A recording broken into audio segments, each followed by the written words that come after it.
Entrevistas, vamos conversar com Arnaldo Cambiago, responsável técnico do Centro de Reprodução Humana do IPGO. Ele vai falar sobre os cuidados e impactos do coronavírus em gestantes. Tudo bem, doutor? Seja bem-vindo aqui ao Jornal da Rede Alesp. Tudo bem? É um prazer em falar com vocês, tudo ótimo. Só para corrigir já, é Cambiaghi. Não muda muita coisa, mas é Cambiaghi. E por curiosidade, como a origem do nome Cambiaghi é italiano, e a diferença do singular e do plural para o italiano é assim: Cambiago seria O seria singular, e Cambiaghi é quando é italiano. E se alguém quiser saber, tiver a curiosidade, qual o significado de Cambiaghi, é uma coisa muito feia. Cambiaghi vem cambia, de trocar, aghi, de agulha. Então, meu sobrenome traduzido seria cambiar, seria troca-agulhas. Mas não vamos, essa é só uma brincadeira, mas é a realidade, viu? Só para uma correçãozinha para introduzir. Muito bom. Ótimo, bom, doutor. Boa informação trazida pelo doutor. Sem dúvida. Doutor... Aula de italiano junto com a entrevista. Tá certo. Doutor, muitas questões, né, a respeito do novo coronavírus ainda estão sendo descobertos, né? Eu sempre digo, a gente está falando do novo coronavírus, quer dizer, é um vírus novo, então são muitas informações. E muitas dúvidas surgem também com relação às gestantes, né? Inclusive sobre a possibilidade da mãe, então, transmitir para o bebê que está ali, então, no ventre dela. Eu queria que o senhor falasse um pouco sobre isso. Quais os riscos, né, da Covid-19 para as gestantes? Bom, isso é bem claro que é uma novidade para todos nós, para todo mundo, para a classe médica também. Só para recordar que o vírus começou realmente a ser disseminado em dezembro de 2019. Isso é, aquelas gestantes iniciais que estavam grávidas em janeiro, ainda os bebês não nasceram. Então, uma visão precisa qual pode ser o efeito negativo no bebê ou na gravidez ainda é interrogável. Nós temos algumas suposições, mas certeza nós não temos nenhuma. Então, isso é uma preocupação muito grande se existe a transmissão vertical ou não do vírus, se a grávida adquirir o vírus. Numa fase inicial, não. Que não há transmissão vertical, é como um vírus qualquer. E aí começaram também a dosar na mãe, no bebê, no líquido amniótico, mas algumas publicações já têm estremecido essa hipótese, que não há transmissão vertical. Tanto é, nós aqui do IPGO, que somos praticamente um centro de medicina reprodutiva, então o foco do nosso atendimento é daquelas mulheres que querem ficar grávidas e não conseguem. Então, pegando uma brecha da reprodução assistida, hoje em dia não é recomendável que se faça a transferência de embriões para o útero. E pelo mesmo motivo, porque ainda existem muitos pontos de interrogação o que pode acontecer com a gestante. O que nós recomendamos para aquelas que estão grávidas naturalmente é que tomem todos os cuidados igual devem todo mundo fazer. Aquela higiene básica, lavar as mãos, passar álcool se for possível, usar máscara e evite a doença. Agora, que existem algumas publicações que já demonstraram efeitos no nascimento do bebê, são poucas, mas não podemos esquecer que são poucas porque é novo. Então, poucos bebês nasceram de mães que adquiriram a doença no começo da gestação. Agora, aquelas que adquiriram a doença no fim da gestação, alguns casos já foi observado no bebê. E aí começa uma história mais complexa ainda. Será que passou pelo sangue no bebê? Ou será que foi na amamentação, que ela amamentou sem máscara e passou para o bebê? É o ponto de interrogação. Eu já tenho algumas histórias interessantes para contar. Se você me der tempo, eu conto mesmo, né? Agora que você quiser, eu conto uma recente, inclusive, posso contar. Você quer que eu conte? Se o senhor quiser contar, fazendo um resumo, pode ser, doutor. Não, resumidamente é assim, deram uma grávida, nós fazemos o pré-natal aqui, acompanhamos a gestante, uma gravidez indo super bem. Nas consultas finais, nós observamos uma alteração do batimento cardíaco do bebê que consideramos estranho, aquela frequência alta.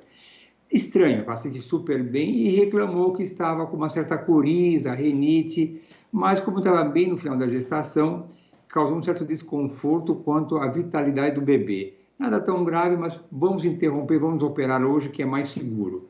Concordou quando chegou no hospital, de rotina no hospital, veio com coriza, fez o exame do Covid. Tá bom, o exame do Covid, o PCR, que é o exame mais preciso, que se faz com aquele cotonete inserido no nariz e na garganta, demora 2 dias para ficar pronto. E fizemos a cesárea dela, o bebê nasceu bem. Bem, muito bem. E depois confirmou que ela estava realmente com Covid. E aí veio a hipótese, será que esse Covid que ela estava não poderia estar interferindo no bebê? O bebê saiu bem, mas é um ponto de interrogação. E o desfecho final, né, que o marido dela que estava bem, acabou tendo Covid. Ela passou o Covid como uma gripinha mesmo, vou botar assim.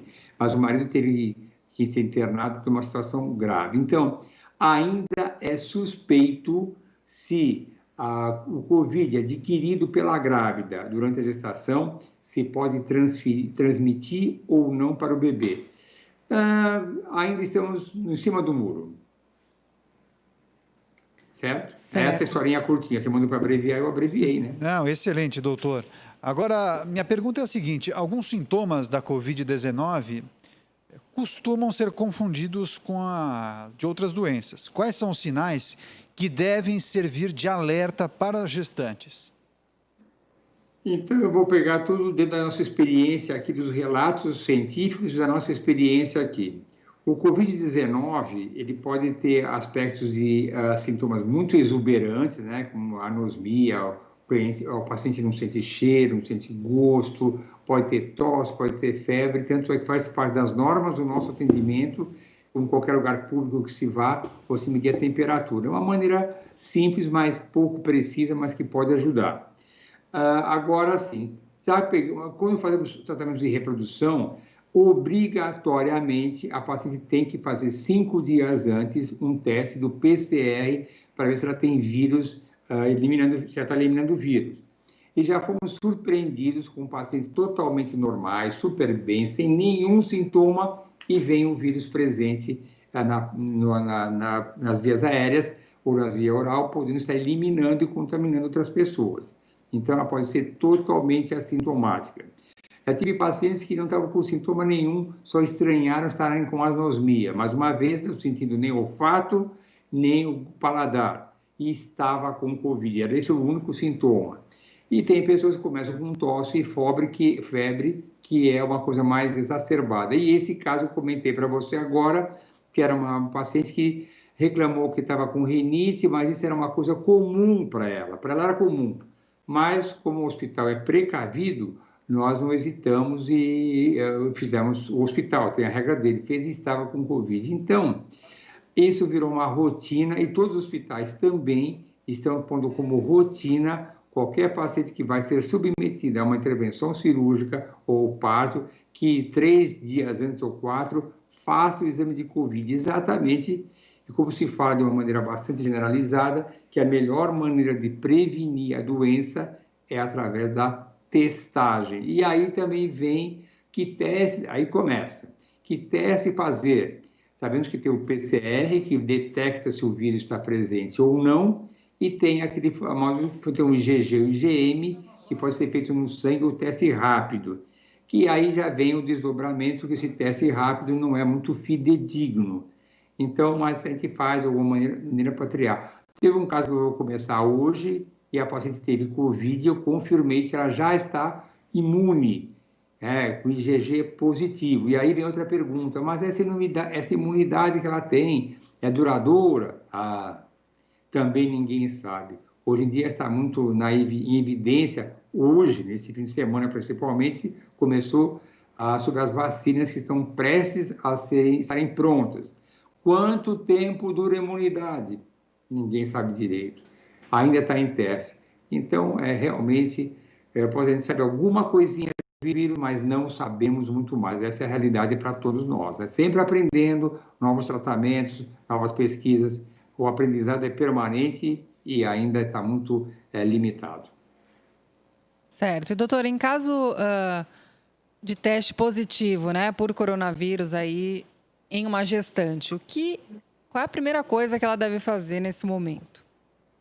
Bom, é o isolamento obrigatório sempre, né? Sempre. e aí cada clínica ou cada... Geralmente eu prefiro, se estiver conosco aqui, consultar, chamar um infectologista, que é o profissional mais qualificado para cuidar dessa paciente.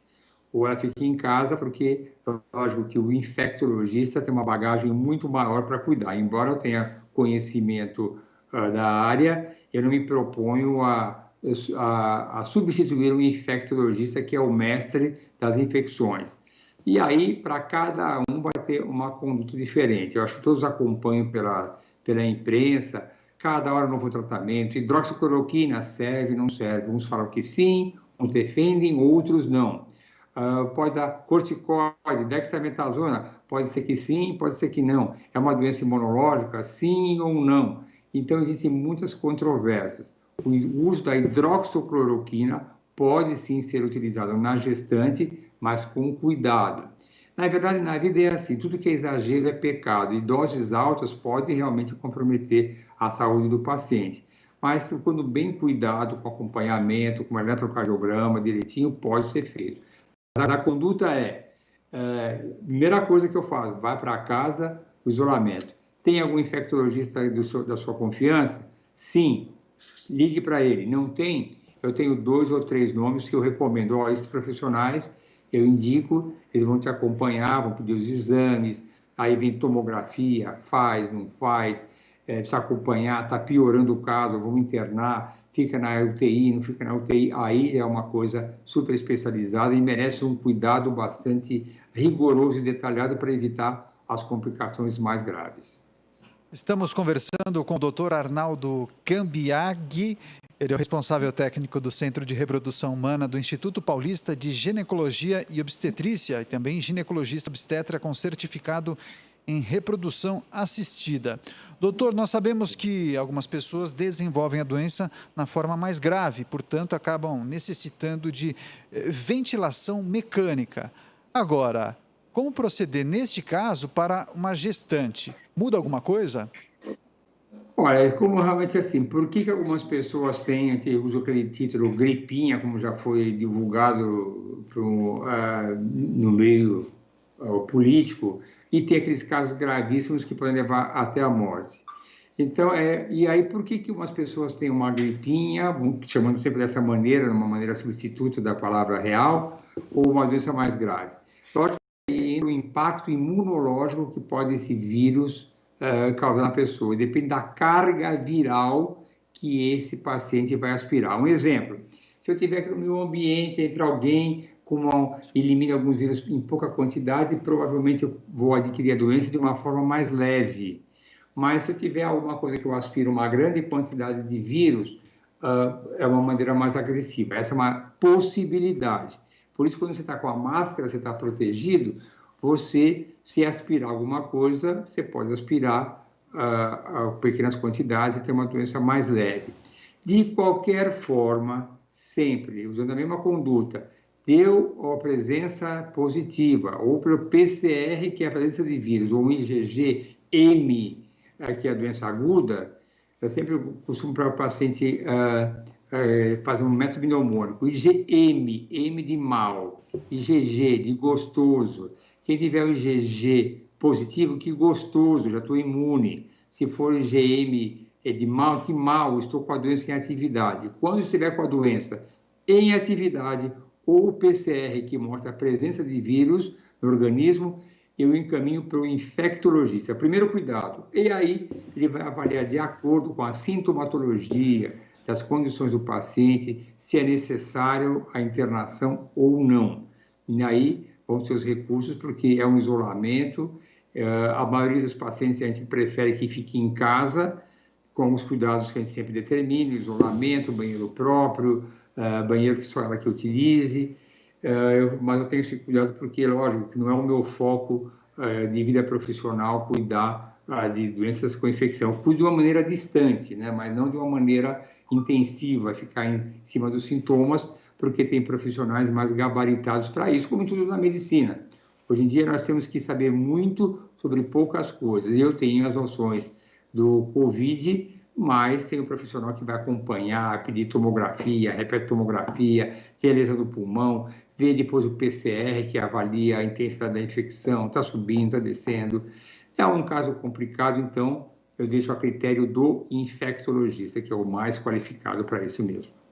Certo. E, doutor, as mães infectadas, né, que possuem, então, aí filhos recém-nascidos, elas podem amamentar normalmente? Pode, só que tem que tomar os cuidados, né? Então, aí põe a máscara, né, para não ficar perto, tem alguns cuidados.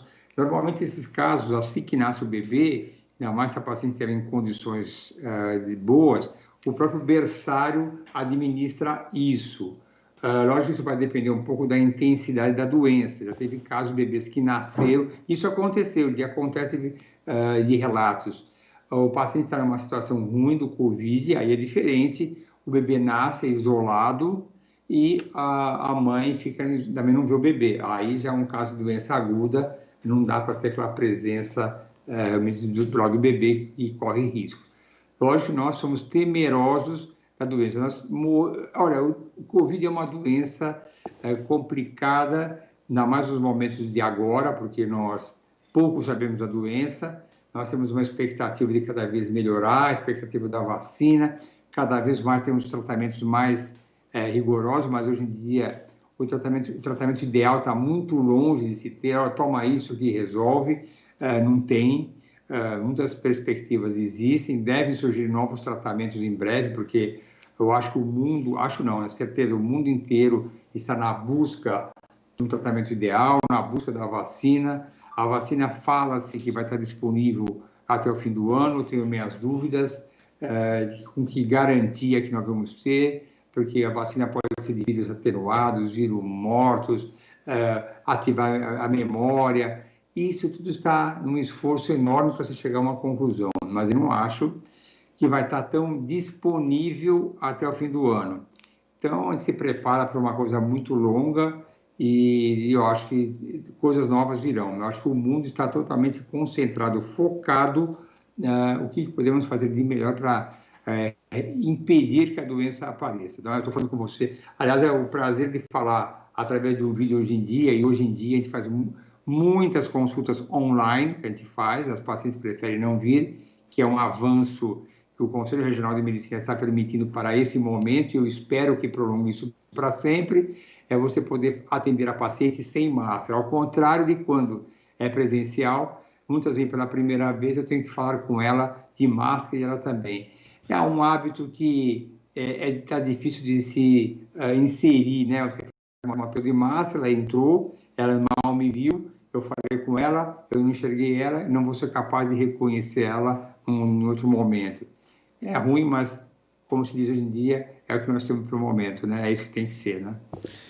É isso aí, doutor. Muito obrigado por sua participação. Dr. Arnaldo Cambiaghi, responsável técnico do Centro de Reprodução Humana do Instituto Paulista de Ginecologia e Obstetrícia. Falamos dos cuidados e os impactos do coronavírus em gestantes. Doutor, muito obrigado pela gentileza em atender ao nosso convite. Parabéns pelo seu trabalho e até a próxima. Obrigado, estou sempre à disposição. Quando puder, estarei prontinho para vocês. Até mais. Muito obrigada. Até a próxima, doutor. Tchau, tchau. Tchau, tchau.